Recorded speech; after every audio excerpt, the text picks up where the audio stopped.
يعتبر مهرجان ظاهرة المجموعات واحدا من الفعاليات الهامة التي تهدف إلى تعزيز تواصل الفرق الفنية والثقافية المختلفة.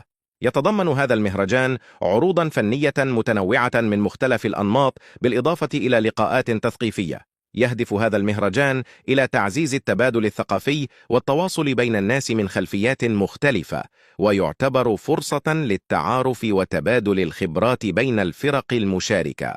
حفلات المهرجان في نسخته الثالثة حظيت بحضور جماهيري كبير، حيث شهدت إقبالا هائلا من الجماهير والمهتمين بالفعاليات الثقافية والفنية.